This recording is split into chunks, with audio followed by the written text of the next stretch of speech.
introduction. Before I start, may we just rise and do the party anthem. This is a party program, this is normal, so let's rise up and do that. All right, so we go.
Thank you so much. I want to stand on all protocols that have already been observed, to simply thank all of you for making it to this program. We are happy that we are having a very maiden lecture in honor of the founder of our party. I think it's high time that we started. I just want to say that today is a blessed day, and therefore we are happy with the lineup of the speakers we are going to have, especially the keynote speaker, who has been there right from the very beginning, from the days of just immediately after May 15, through the process, ENDC and also NDC.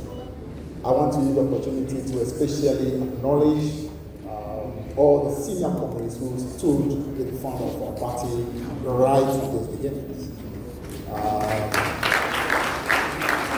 The members of the PNDC, and before them, those who were with him during the AFRC days, through the PNDC to the beginnings of the party. We are eternally grateful to you. We acknowledge and salute your dedication, your hard work. We pray that the example that you have set will not just inspire, but actually help to moderate some of the tendencies today we see, which are not exactly tendencies that we should be encouraging. Looking forward to seeing again your levels of modesty, your desire to ensure that you place your country ahead of everything, become the order maker. Today we are seeing too much hurry to simply do the big things rather than do what the DC actually has always stood for, which is placing country always first, showing moderation, showing that we care about our country above ourselves. So we salute your example. We appreciate that you're here. On behalf of the party, we want to thank every single one of you and to say that this day is actually the beginning of setting the record straight regarding a great man. A great man who has been absolutely pivotal as far as the history of our country is concerned. The last time I came into this particular place was quite many years back. And I remember on that day, 2008, I came here because he actually asked me to attend a program. And that program was being addressed by a lecturer, the University of Ghana, who absolutely was what you call top critic of President Rawlings. And that day when I came, I remember I came here actually with my comrade brother, Mr. Frianka. He was then Deputy General Secretary. I was then in charge of the propaganda of the party, and very close to the owner. And so we came and we sat, and Prof. Vladimir Naso, he was busy literally butchering President Rawlings left, right, and center. I mean, totally creating all kinds of impression. And I remember I listened carefully. And after the program, there was opportunity now to react. And I came to this platform. Oh my God. But what I did to him, I'm sure he will never forget. He will never forget. And it's important for us to ensure that we set the record straight. One of the things that bothers me the most today is when many young people living in our country who really don't know what the Rawlings brought to our country. I can understand many of them were too young to appreciate what really became to be. It's not just simply about probity and accountability. It's not just about the quality of justice, but the genuine work it did in turning around the fortune of our country. Many people do not appreciate it.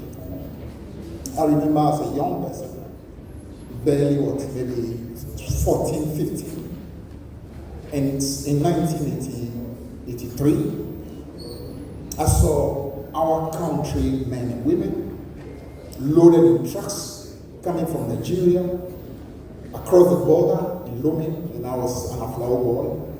So I actually saw exactly the disgrace, the humiliation of our people, almost cutting and cutting, with Togolese throwing what we call bomb pen in French. It's baguettes, some of you will know, throwing it to them mercifully. That's the level to which we have sunk. Our citizens were Shushan boys in Lomé, in Benin, in Côte d'Ivoire. Our girls were doing all kinds of unthinkable things all over the sub-region.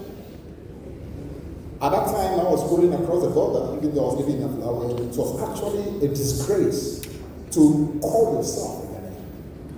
That's how much we had sunk. We were the subject of ridicule, and within a matter of 10 years, what looked like a complete decadence was turned around. And this country became a nation of hope. A nation of hope. You know? So the stories need to be told. And through this lecture series and in this day, that opportunity will be granted.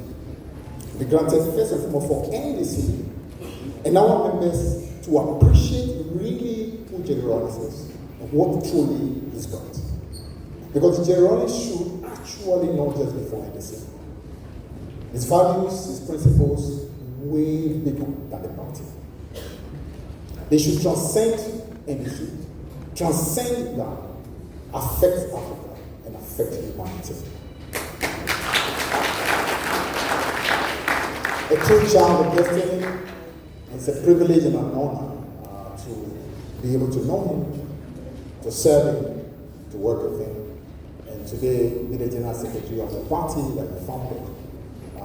And it's our responsibility to ensure that this party continues to grow from strength to strength, and for the young to know exactly what the foundations are, what grow those foundations, so that every moment we will continue to stand on the shoulders of these giants, in order to ensure that our nation becomes great and strong. Thank you very much.